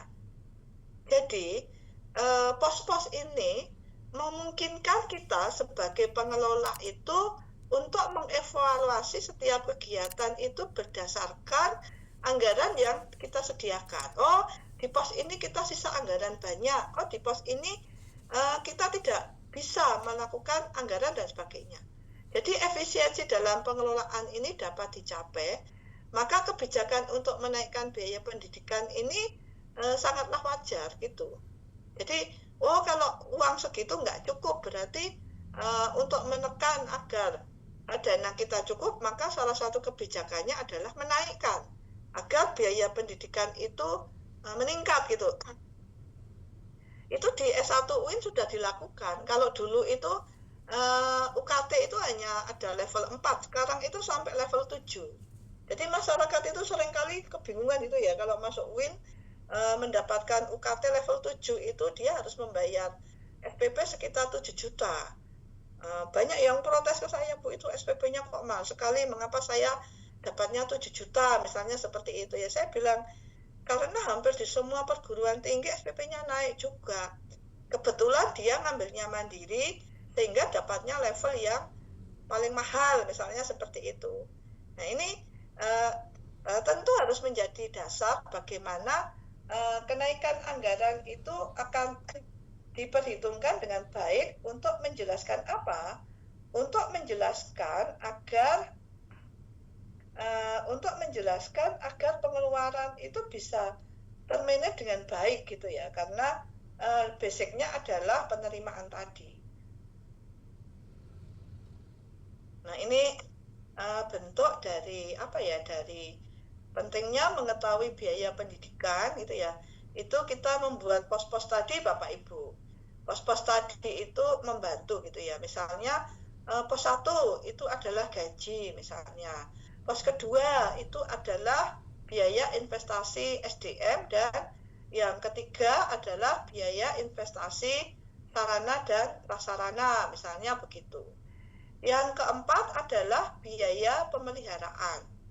Nah ini, yang kelima adalah biaya cleaning service misalnya. Yang keenam biaya lembur, yang ke-7 biaya pengadaan buku, yang ke-8 misalnya macam-macam. Nah, pembentukan dari pos-pos anggaran ini Bapak Ibu, tinggal nanti besarannya dibikin prosentase. Jadi misalnya untuk gaji karena itu tinggi, oh nanti bisa 40% loh dari total pendapatan sekolah dan sebagainya. Yang kedua Bapak Ibu, biaya investasi SDM. Biasanya saya juga tidak menggunakan ini Bapak Ibu, tidak menggunakan patokan standar harus berapa, tapi kita bisa menggunakan patokan investasi. Jadi kalau di ekonomi itu per tahun itu anggaran operasionalnya kan sekitar 10 miliar misalnya gitu. Ya gunakan aja angka 10% untuk menjelaskan biaya investasi SDM begitu. Jadi nanti kalau begitu untuk biaya sarana prasarana berapa? Kasih aja anggaran 2 miliar kayak gitu. Karena apa? Ya paling mudah begitu. Kita bisa menggunakan bentuk pos-pos tadi gitu ya. Kemudian untuk memudahkan pengelolaannya begitu. Termasuk misalnya di situ kan belum ada anggaran untuk kemahasiswaan misalnya. Anggaran kemahasiswaan itu kita gunakan persentase juga. Jadi kalau misalnya PNBP kita dapatnya adalah 10 miliar, maka kita gunakan untuk anggaran yang kembali ke mahasiswa itu jumlahnya juga 1 miliar, karena kita ambil angka 10% kayak gitu. Jadi penggunaan persentase itu memudahkan Bapak Ibu. Seringkali gitu ya, kita sebagai perencana jika tidak menggunakan persentase, kita seringkali itu gegabah gitu ya. Contohnya apa? Beberapa anggaran ketika kita ada pemotongan gitu ya, tahu-tahu dihilangkan. tahu-tahu beberapa anggaran penting itu dihilangkan. Nah, ini kan itu menjadi tidak apa ya, tidak bijak gitu loh di dalam anggaran. Mengapa bisa ada anggaran yang tetap bertahan gitu ya, tetapi kenapa dengan ada anggaran yang sekonyong-konyong itu pimpinan mengatakan hilang gitu aja? Nggak bisa. Kalau Bapak Ibu menggunakan kebijakan prosentase, maka tidak ada alasan Bapak Ibu untuk menghilangkan anggaran itu semena-mena. Misalnya kayak gini, ketika ada pemotongan anggaran dari pemerintah gitu ya, ketika itu lembaga itu negeri gitu ya, nggak bisa Bapak Ibu ini biaya investasi SDM itu nggak penting, berarti hilangkan aja. Ini biaya pemeliharaan itu nggak penting, hilangkan aja, nggak bisa. Yang ada adalah jika yang lain dikurangi, yang ini juga harus dikurangi. Kita sama-sama makmur, sama-sama tidak makmur kayak gitu. Jadi semuanya tetap ada berdasarkan berdasarkan kebijakan bahwa anggaran itu kita lakukan atau kita buat proporsional tadi sesuai dengan prioritas, skala prioritas dan kepentingan pengembangan kelembagaan. Jadi yang perlu kita perhatikan Bapak Ibu, penganggaran itu jumlahnya karena terbatas tadi. Pimpinan dalam hal ini kepala sekolah atau pimpinan kelembagaan, entah apapun gitu ya, dia harus cerdas di anggaran. Jangan sampai kepala sekolah itu tidak mau belajar, manutan gitu ya, manut sama bagian pengelola anggaran. Pengelola anggaran itu memiliki kekuasaan mutlak. Wah, itu rekoso nanti. Mengapa? Karena bisa jadi kebijakan sekolah itu tidak sesuai dengan arahan pimpinan, dalam hal ini kepala sekolah. Kepala sekolah harus melek anggaran. Kalau Bapak Ibu sebagai kepala sekolah, jangan tidak pernah belajar, harus belajar. Kalau saya pernah punya kabak gitu ya. Kabak saya itu saya ancam betul itu. Ibu harus belajar. Aku ora iso, Bu, kudu bisa. Enggak ada tidak bisa. Kamu kalau perlu misalnya pengadaan barang dan jasa itu kan perlu sertifikat ya. Saya khususkan sampai kamu lulus berapapun biaya saya biayai kayak gitu. Mengapa? Karena kamu harus pintar, saya bilang gitu. Kamu sebagai pimpinan kamu harus pintar. Kabak itu kalau di perguruan tinggi kan dia ujung tombaknya fakultas kayak gitu ya. Itu dia harus terdepan, kamu harus melek di keuangan kayak gitu. Harus tahu aturan. Jangan sampai nanti berhadapan dengan BPK kamu kalau bahasa Jawanya itu ingah-ingih gitu loh, nggak ngerti, nggak bisa jawab. Ya, kamu harus belajar, harus cerdas kayak gitu. Saya latih betul itu. Aturan-aturan kayak gini dikuasai. Aturan RAKL, aturan pajak dan sebagainya, kuasai semuanya kayak gitu. Jangan tidak belajar kayak gitu. Yang kedua adalah di sini perencanaan berdasarkan skala prioritas. Nah, ini adalah arahan dari atau kebijakan dari pimpinan dalam hal ini. Kalau lembaga sekolah ya kepala sekolah tadi. Kepala sekolah harus memiliki program-program unggulan gitu ya. Sehingga program unggulan itu yang harus dilaksanakan pada masa kepemimpinan yang bersangkutan. Jadi ketika saya jadi wakil dekan, saya tantang Pak Dekan harus punya program unggulan. Program unggulannya apa, Bu? Kita harus punya 4 jurnal kita. Sekarang kan benar jurnal kita ada yang Sinta 2, ada yang Sinta 3, tetapi kita punya 4 jurnal. Yang kedua, Bapak harus punya program prioritas. Semua dosen yang sedang S3 dibantu pembiayaannya. Saya bilang gitu, itu program prioritas. Bapak akan dikenang karena Bapak keren, saya bilang gitu. Wah, nanti duitnya bagaimana? Makanya kita anggarkan untuk pengembangan SDM, saya bilang gitu. Nah, kita otak-atik bisa, oke. Per orang 27 juta atau berapa, enggak apa-apa ya Bu ya? Enggak apa-apa, aku bilang gitu. Enggak apa-apa, tapi harus ada. Itu yang disebut Bapak punya kepedulian gitu ya, minimal kepedulian lah, ini prioritas. Yang ketiga, siapapun dosen yang bisa publish di jurnal Sinta, jurnal Q2 harus dibantu. Ya saya untung kalau kayak gitu. Saya beberapa kali dapat 15 juta karena program itu. Karena saya punya jurnal, Bu Fitri punya jurnal, bantu terus. Karena akhirnya program itu sekarang diambil sama Pak WR1. Jadi yang memberi bantuan Pak WR ini yang disebut dengan skala prioritas. Apa yang sebenarnya diinginkan oleh lembaga, sehingga harus ada program unggulan. Gitu. Program unggulan itu misalnya lembaga atau misalnya fakultas itu harus punya riset internasional, sehingga harus mengirim paling tidak 10 dosen ke luar negeri setiap tahun. Itu yang disebut dengan program unggulan.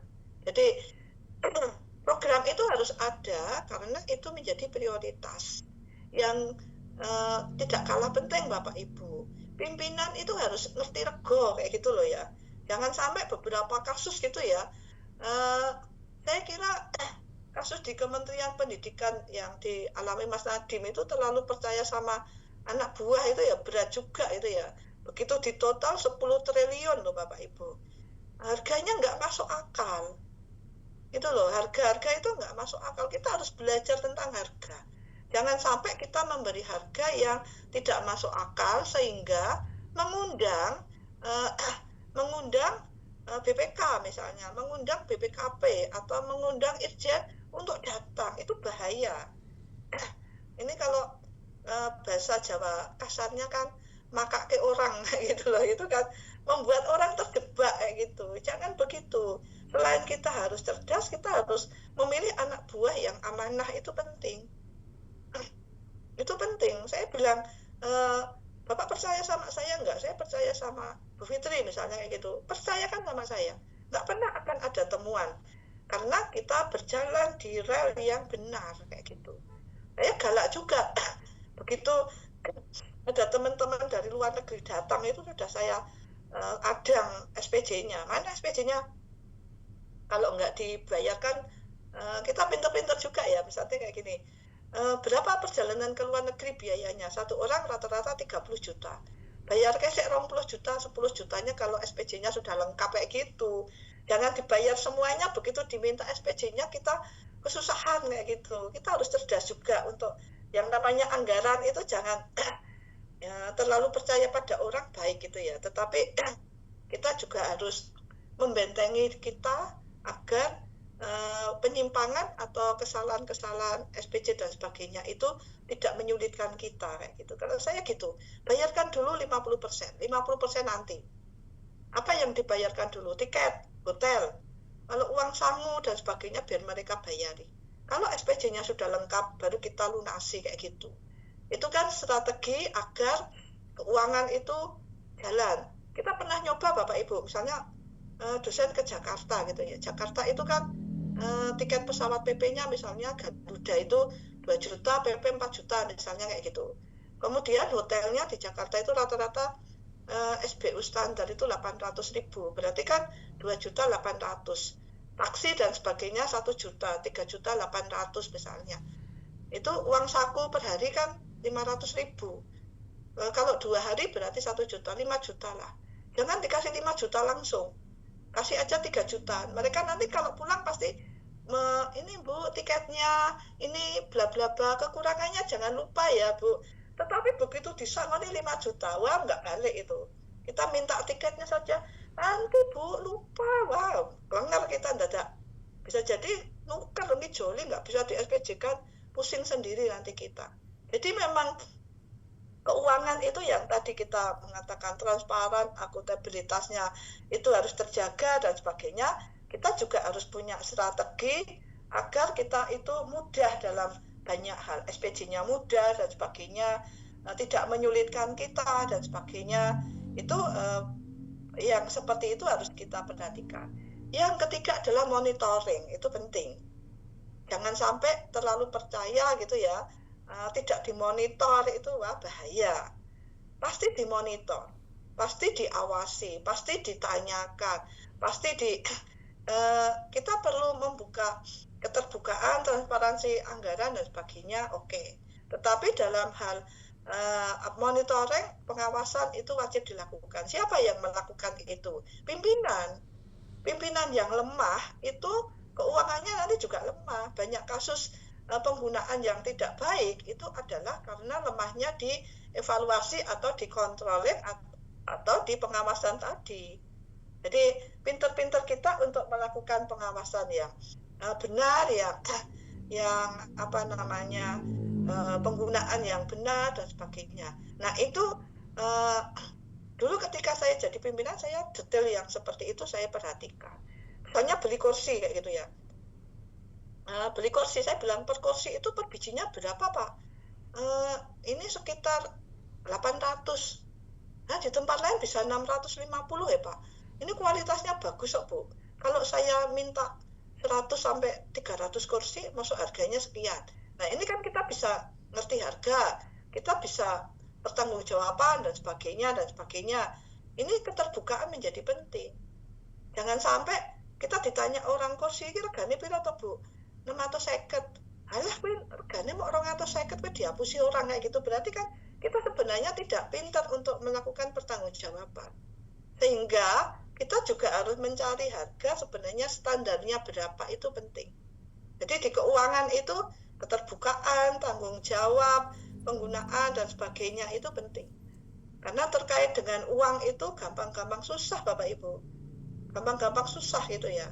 Jadi kalau saya itu kan orangnya ngomongnya toleh kayak gitu ya. Misalnya toleh itu saya selalu bicara, ya kalau kamu pengen pertanggungjawaban tentang keuangan, tanya saja sama bendahara gitu. Kita terbuka kok. Bendahara kita itu ditanya posisi keuangan kita sampai kapanpun bisa menjawab kayak gitu. Karena apa? Karena kwitansi dan sebagainya itu bisa. Yang kedua Bapak Ibu, bendahara saya walaupun dia megang uang, dia tidak bisa ngambil uang di bank kalau saya tidak tanda tangan Bapak Ibu. Dia biasanya minta, Bu minta uang 30 juta, buat apa? Dia akan buat laporan, buat ini. Kwitansinya harus jelas, siap kayak gitu. Dia nggak bisa menggunakan uang sembarangan. Itulah bentuk dari transparansi keuangan itu begitu. Tidak boleh orang itu terlalu mandiri, pimpinan dikasih ATM. Wah, pimpinan kalau dikasih ATM nanti antara uang yang ada di bank dengan catatan kita nanti nggak sinkron dong. Kenapa? Ya karena dia bisa mengambil uang dengan mudah.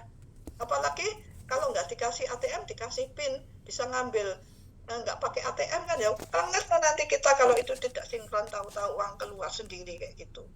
Nggak bisa, saya nggak boleh keuangan lembaga itu punya ATM. Saya bilang no, nggak boleh, saya bilang gitu. Semua pengeluaran harus saya tanda tangan, saya bilang itu. Kontrol itu bentuknya. Siapapun boleh. Bendahara saya juga kejam dengan saya, sama-sama kejamnya. Kita kan dalam, misalnya, Bu, kemarin uangnya masih 50.000 durung dibalik loh Bu. Oke, balik kayak gitu. Saya ditagih kayak gitu seneng. Artinya apa? Saya berhadapan dengan orang yang jujur kayak gitu. Karena monitoring, evaluasi ini bagian dari penyelenggaraan keuangan yang baik kayak gitu. Mungkin itu dulu sharing-sharing kita ya. Masih ada sebenarnya materi yang lain. Saya kira kita mungkin lebih banyak memperkuat di diskusi apa nanti sambil kita tambahkan materi yang lain jika perlu Bapak Ibu untuk menjelaskan terkait dengan manajemen pembiayaan. Karena saya kira panjenengan itu sudah sangat familiar lah dengan keuangan, apalagi itu mungkin bagi Bapak Ibu kayak makanan sehari-hari kayak gitu ya. Sudah sangat apal gitu ya, sampai akunnya saja sampai apal kayak gitu. Memang kadang-kadang kalau di negeri itu yang paling tidak bisa kita hindari itu ini Bapak Ibu kadang-kadang kalau proyek-proyek tertentu itu yang sering saya alami waktu itu ya, saya dapat uang cashback itu sering kali gitu ya. Misalnya saya beli buku perpustakaan 150 juta gitu ya, tahu-tahu saya didatangi orang yang beli gitu, tahu-tahu Bu ini pengembaliannya sekian gitu. Wah, saya waktu jadi WD1 pertama kali, wah sirah saya tekad-tekad betul itu kan ada orang datang ngasih uang itu gimana gitu ya. Waktu itu ada Prof. Musa itu, kami di FEB itu kedatangan dulu beliau mantan rektor UIN Yogyakarta itu, Prof. Musa datang. Saya bilang kayak gini, Prof ini loh, Prof saya itu jadi WD ada orang datang ngasih uang itu sirah saya cekot-cekot betul. Mau tak terima itu duit apa? Udah tak terima kok. Kalau untuk pengembangan lembaga Maneman saya bilang gitu. Kata Prof Musa bilang kayak gini, terima aja Bu. Nah nanti saya dosa dong Prof saya bilang gitu. Gunakan untuk yang lain kayak gitu. Beliau bilang kayak gitu. Akhirnya tak terima itu, saya dapat lumayan 40 juta atau berapa pertama kali saya begitu dapat itu saya langsung bilang ke bendahara saya, lo kok no LCD itu kalau nomor toko marai sepet itu saya bilang gitu. Nah belikan aja sesuatu yang kembali ke barang lagi kayak gitu. Nah ini tidak bisa dihindari, karena tidak bisa dihindari ya ikutin aja arus gitu. Yang sering saya alami begitu. Tanya ke Prof Musa, Prof kalau tidak saya gunakan, yang penting orang berguna, kembalikan aja ke lembaga. Oke, saya bilang gitu. Nah ini bagian dari pengalaman keuangan itu, suka duganya seperti itu Bapak Ibu. Tetapi mungkin Bapak Ibu jauh lebih berpengalaman lah untuk manajemen pembiayaan tadi. Oke. Monggo Bapak Ibu saya buka sharing-sharing untuk tanya jawab saja, silakan.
Bagaimana Bapak? Monggo.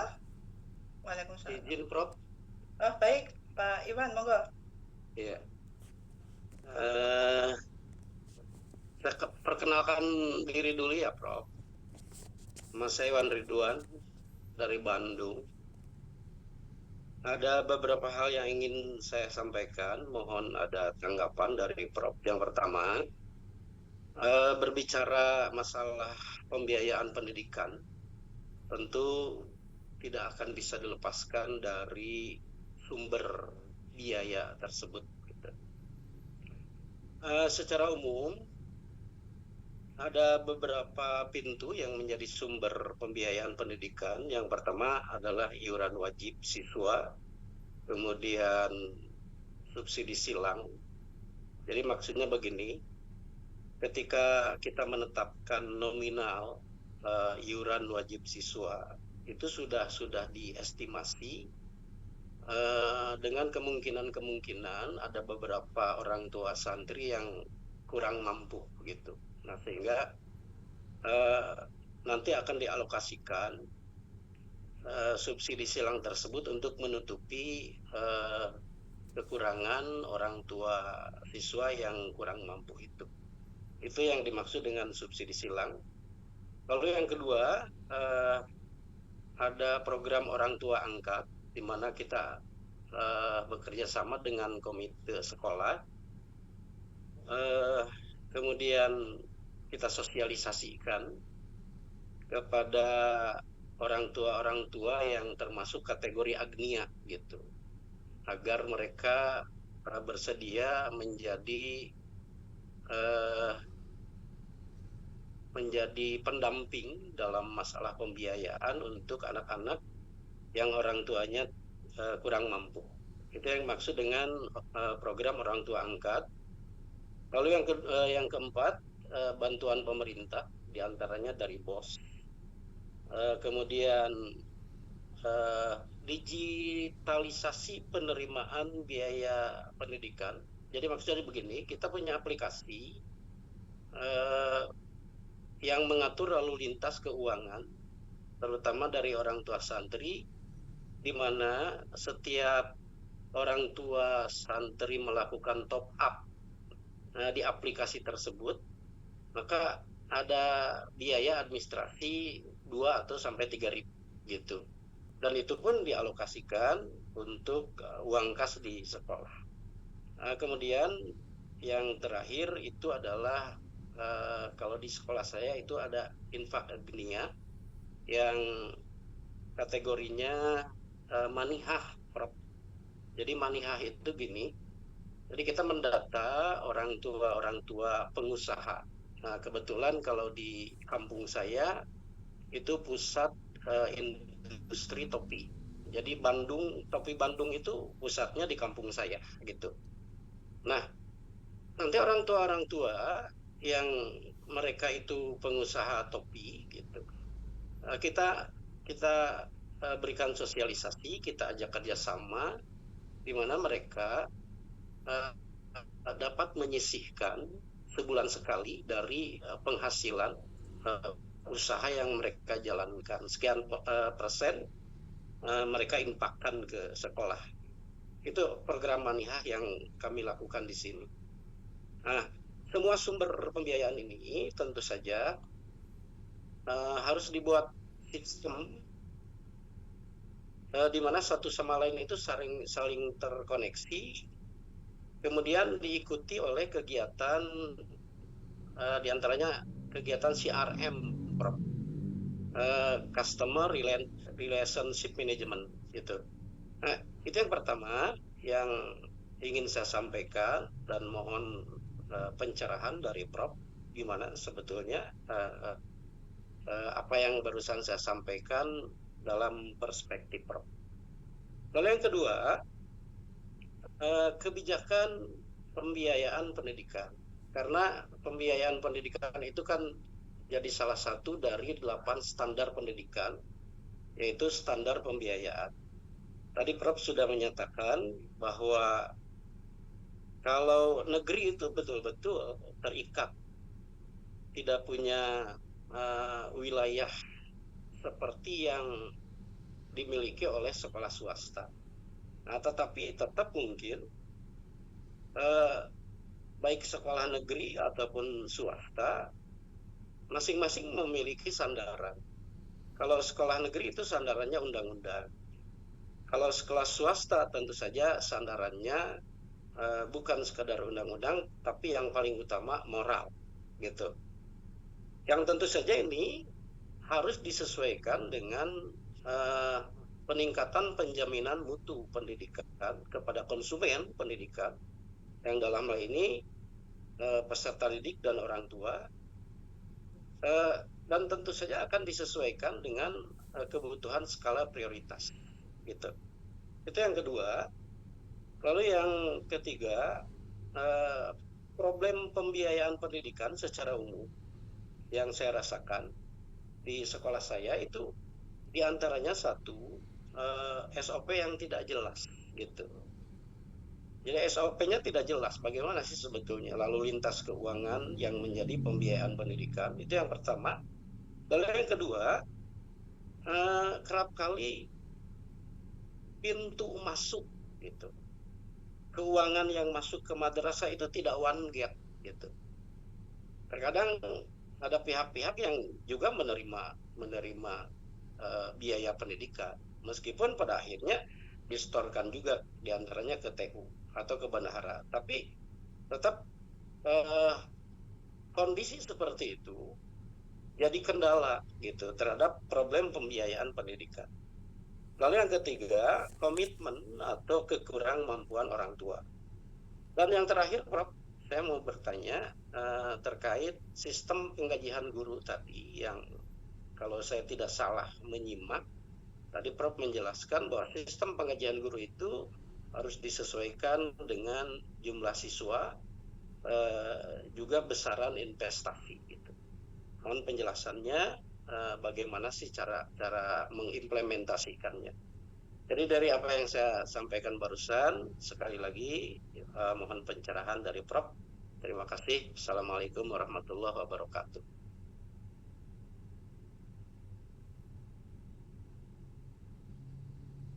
Baik Pak Iwan, terima kasih untuk sharing-sharingnya. Yang saya ingat dari bawah dulu Bapak, sistem penggajian guru ya Bapak ya. Ya. Kalau kami gitu ya, kan di UIN sendiri kan, UIN itu kan tidak, sebenarnya kondisinya juga hampir sama dengan sekolah-sekolah pada umumnya untuk perkembangan. Jadi saya tahun 99 pertama kali saya jadi PNS baru di UIN, itu mahasiswanya juga hanya sekitar 200 sampai 250 mahasiswa Bapak. Jadi kami itu juga merupakan lembaga yang sangat kecil gitu ya. Tapi memang dengan bertambahnya waktu gitu, kita kemudian setiap tahun bisa dengan berbagai kebijakan dan sebagainya. Sampai sekarang mahasiswa UIN itu kan hampir sekitar 20.000. Itu kan artinya ada progres perkembangan yang luar biasa. Kalau saya Bapak, saya sering sharing pada waktu itu dengan BR1, BR2, pimpinan begitu. Jika kita tidak bisa memberikan standar gaji untuk guru itu nanti minimal berapa, paling tidak standarkanlah dengan UMR, kalau saya begitu. Standarkanlah dengan UMR. Nanti guru itu kan juga akan ditambah dengan sertifikasi guru untuk tambahan penghasilan. Jadi kalau minimal lembaga itu gunakan standar UMR untuk bisa memberikan kesejahteraan seperti itu. Yeah. Nah, ini sebenarnya juga manusiawi juga gitu ya, karena kalau kita beri UMR kemudian masih ditambah sertifikasi guru kan berarti kan mereka lebih besar dari UMR. Kalau lebih kecil dari UMR ini kok gimana ya, secara etika profesi ini kok kurang ini ya, kurang penghargaannya kok kurang begitu. Jadi kalau saya tidak ada standar penggajian berapa ya, karena beberapa kampus sekolah swasta juga seringkali tidak memiliki kaidah standar gaji yang ideal itu berapa. Jadi gunakanlah standar UMR lah untuk memenuhi standar hidup minimal bagi guru tadi. Kemudian yang kedua Bapak, ketidakjelasan SOP itu akan menjadi problem. Karena memang uang itu cukup rawan gitu ya. Kami sebagai pimpinan juga punya pengalaman uang itu digunakan oleh anak buah secara personal Bapak. Jadi dia pintar juga main di belakang gitu ya. Tetapi kita sebagai pimpinan harus mempelajari pola-pola seperti itu sehingga kita tidak cerdas gitu ya. Jadi kita juga harus mempelajari pola-pola seperti itu, kemudian kita bisa melakukan tindakan preventif gitu. Jadi mungkin dia markup harga, disuruh beli AC misalnya, awalnya kan baik-baik saja, ternyata diberikan yang second kayak gitu, berani yang seperti itu. Padahal beli AC, kalau satu AC itu sekian juta gitu ya, mahal kan. Kalau kita belinya 40 kan besar juga gitu, ngerget kalau kayak gitu. Saya bilang ya kita dimarahi saja tidak cukup Bapak, itu harus dipindahkan ke tempat lain yang tidak berhubungan dengan uang. Itu kita harus tegas seperti itu. Jadi memang pengelolaan yang baik itu harus menggunakan SOP yang baik. Setiap penyelewengan di keuangan kita harus bertindak tegas kayak gitu. Jangan setengah-setengah. Kalau tidak bagus ya kita pindah di tempat lain yang tidak di keuangan. Jadi pengalaman saya di keuangan itu Bapak, saya harus punya bendahara yang jujur. Itu prinsip. Bendahara saya harus jujur. Kabak atau kasubag keuangan saya harus orang yang teliti, detail. Itu penting. Dia punya catatan, teliti, detail, uangnya biasanya di kantong-kantong itu tanda-tanda orang teliti dan detail itu kan seperti itu. Nah ini saya memilih bekerja dengan teman-teman yang seperti itu. Jadi ketika saya bekerja, bendara saya waktu itu Bapak, dia itu belum menikah dan mobilnya 4. Artinya dia secara keuangan kan mampu gitu loh. Saya bilang saya suka bekerja sama dengan orang yang nggak butuh duit kayak gitu. Jadi dia Itu bendara perempuan lagi ya, Prof? laki-laki. Dia laki-laki belum menikah tapi dia nabung terus itu loh, mobilnya 4. Jadi ketika saya memiliki pola hidup yang tidak bagus, dia akan mengingatkan saya, ibu itu boros, nggak bagus. Dia berani ngomong sama saya, nggak boleh boros kayak gitu. Oh ya baik komandan, saya bilang kayak gitu. Jadi dia memiliki pola hidup yang sangat sederhana. Tiap hari itu makanan paginya itu dia cuma sarapan pakai umbi-umbian, semacam ketela, pokoknya jagung kayak gitu. Dia selalu makanan rebusan dan itu dibawa ke kantor dan dia cukup bikin teh hangat untuk sarapannya. Makan siang, waktu saya jadi pimpinan saya biasanya mendorong teman-teman untuk masak. Jadi kita kasih anggaran ini, kita makan bareng di kampus, nggak boleh ada yang jajan, kita makan bareng seadanya, pakai tempe, pakai tahu, pakai sayur sop, pokoknya yang penting kita ngirit kayak gitu. Saya biasakan seperti itu Bapak. Jadi paling tidak saya berharap, karena saya berhadapan dengan teman-teman yang sebagian mereka adalah pegawai kontrak yang gajinya UMR, paling tidak mereka bisa memanage keuangan dengan baik. Itu pimpinan itu kan harus mengarahkan seperti itu. Kemudian bagaimana dengan tadi yang Bapak sampaikan tadi, customer relationship management ini sebenarnya bagus juga. Jadi memang karakteristik di swasta ini kan berbeda dengan negeri. Swasta ini sangat tergantung dengan uang iuran SPP siswa, baik itu uang pengembangan atau uang rutin gitu. Nah, yang saya amati Bapak, sekolah-sekolah swasta itu besar karena koperasi. Jadi mereka punya koperasi, misalnya karena mereka rata-rata kan sekolah itu kan sampai sore, sehingga mereka punya koperasi catering misalnya. Dan mereka juga punya koperasi kebutuhan harian. Jadi misalnya buku, alat tulis, seragam, sepatu, tas yang itu mungkin misalnya sekolah minta sepatunya kembar, tasnya kembar kayak gitu, itu bisa dipenuhi dari sekolah. Dan ini saya kira kebutuhan di swasta lebih fleksibel untuk mengkondisikan itu. Yang ketiga biasanya buku paket. Buku paket itu juga swasta itu kan di drop dari sekolah, nanti siswa yang membeli ke sekolah itu bisa menjadi celah untuk peningkatan pendapatan tambahan dari sekolah.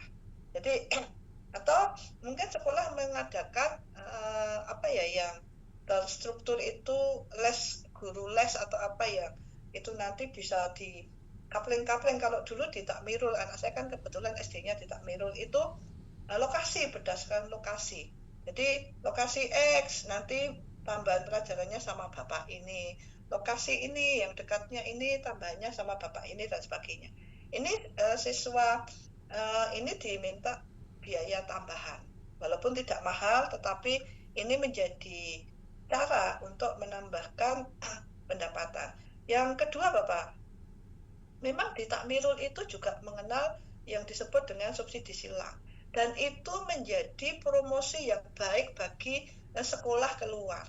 Jadi memberikan wadah kepada orang-orang yang rumahnya itu di sekitar Takmirul dan mereka diminta sekolah di Takmirul untuk sekolah gratis. Siapa yang membayar? Yang membayar adalah tadi subsidi silang tadi. Ada siswa yang orang tuanya sangat mampu, itu pasti kena mahal-mahal. Saya beberapa kali di sekolah swasta itu pasti dibilang kayak gini, ibu mau bantu berapa? Misalnya saya bilang 5 juta. Oke ibu 5 juta, oke lunas ya bu, oke. Tapi mbok kami dibantu 2 juta, lah enggak punya uang, saya bilang gitu. Ibu bisa nyicil, kayak gitu, sampai kayak gitu. Karena kita berhubungan baik ya oke lah, kita bantu. Mungkin sebagai support ke lembaga itu penting. Yang ketiga, sekolah swasta itu juga biasanya bantuan dari pemerintah atau bantuan swasta itu besar. Saya contohkan UMS, Bapak. UMS itu sekolah kampus swasta. Tapi penelitian yang didanai sama Dekti dari UMS itu setiap tahun lebih dari 50 miliar, Pak.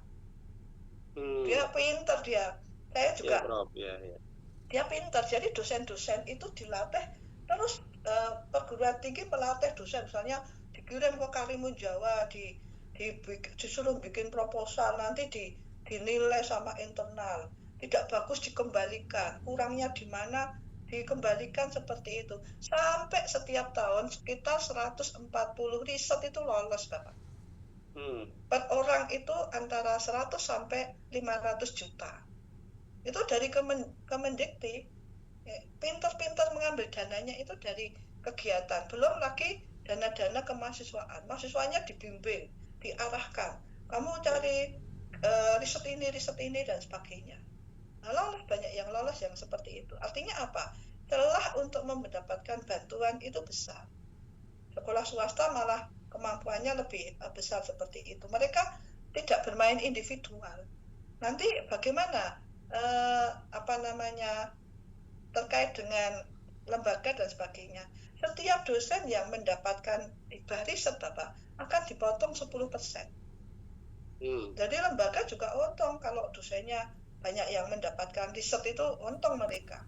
Itu model-model bagaimana mereka bisa meningkatkan pendapatan itu dengan beragam cara, itu bisa dilakukan. Termasuk tadi ya, membangun relationship itu kalau swasta jagonya, Pak. Kalau swasta itu begitu ada tamu, wah itu layanannya itu bagus sekali. Saya tahu trik-trik bagaimana mereka berhadapan dengan tamu dari kementerian, bahkan saya dulu masih ingat zamannya Prof Bambang itu. Ketika lembaga itu dapat bantuan, misalnya gedung, Pak. Kalau di negeri kan biasanya kayak gini. Kualitas bangunannya itu kan di bawah standar. Kalau UMS nggak mau, Pak. UMS itu biasanya bisik-bisik sama pemborong kayak gini. Ini kalau bangun berapa miliar tuh ini? Ini 50 miliar misalnya. Iku nanti mbok potong macam-macam, aku untuk epiro. Dia transparan kayak gitu, Pak. Mereka sudah berpengalaman kayak gitu. Nanti dapatnya berapa ini, Pak, dipotong ini. Kalau saya ingin spek bangunan saya bagus, saya tombok berapa gitu. Jadi begitu bangunan jadi, Pak, nggak ada bangunan yang jobine pecah-pecah, retak-retak, nggak ada. Karena mereka lebih baik saya tombok piro iki. Mereka terus terang 10 miliar, Pak. Oke, tombok 10 miliar. Kalau tidak sesuai dengan standar kami, awas kamu, kayak gitu. Mereka bisa kayak gitu. Negeri nggak bisa, Pak, kayak gitu. Artinya memang mereka lebih fleksibel lah menggunakan beberapa catatan-catatan yang sudah kita sampaikan ini. Gitu, Pak. Memang, tapi memang bukan berarti swasta tidak bisa berkembang. Beberapa sekolah swasta itu malah perkembangannya kan juga cepat sekali, Bapak. Bahkan sekolah di samping kampus kami itu swasta itu SPP-nya 1,5 juta atau berapa gitu. Kalau apa itu, Prof? SDIT Nur Hidayah. Bukan SDIT, SMA Nur Hidayah, itu mahal juga itu.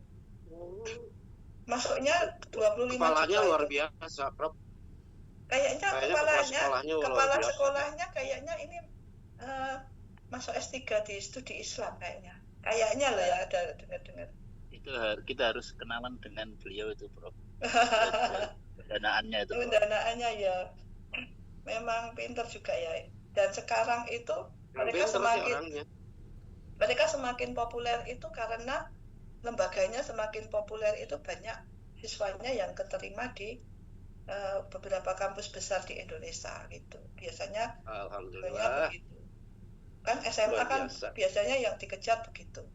Oh, ini SMA-nya itu terkenal, kemudian banyak yang masuk di UGM, ada yang masuk di UNS, Undip, UI dan sebagainya, itu pasti akan banyak. Oh, saya masuk di situ aja. Anak-anak akan pasti milihnya begitu. Nah, oke, begitu ya Bapak Ibu yang bisa saya sampaikan pada kesempatan hari ini. Sudah 2 jam ini kita sharing-sharing ya. Untuk pertemuan berikutnya mungkin untuk pembiayaan bisa dengan Pak Waluyo nggih nanti, karena kami tim, saya pengampu pertama, nanti yang kedua bisa dengan Pak Waluyo, nanti Ibu Fitria bisa ini menghubungi Pak Waluyo untuk materi di manajemen pembiayaan berikutnya nggih Ibu nggih. Salam Iya, kenal Prof. Bu Fitria. Sudah kemarin. Nggih. Oh, nggih. Kemarin saya kan minggu depan itu ngisi PKDP yang dosen mau sertifikasi ini loh, masih ada 2 kelas lagi, saya takutnya tempuk-tempuk begitu ya, itu saya minta panjenengan, saya tak minggu ini aja ya biar longgar, saya bilang gitu. Begitu aja Bapak Ibu semuanya, salam kenal semuanya. Semoga apa yang kita sharingkan hari ini memberikan tambahan gitu ya, tambahan terkait dengan bagaimana mengelola sekolah dari anggaran atau di manajemen pembiayaannya. Terima kasih Bapak Ibu, saya cukupkan sekian ya. Akhir kata, Assalamualaikum warahmatullahi wabarakatuh. Waalaikumsalam. Ketemu semuanya, salam ya.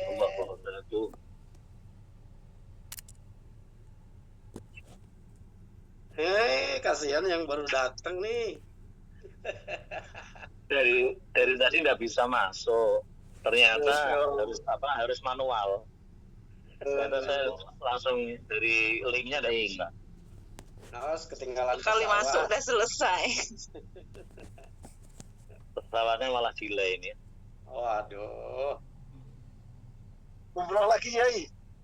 Saya lihat Pak Ya. Iksan pengen ketawa terus pokoknya. Ini Dari saya awal akibat sampai asar. akhir temanya itu. Aisyah lagi nyamar nih. Iya. Ya. Untung orang Makam nggak hidup. Istighfar tadi Islam ya Pak.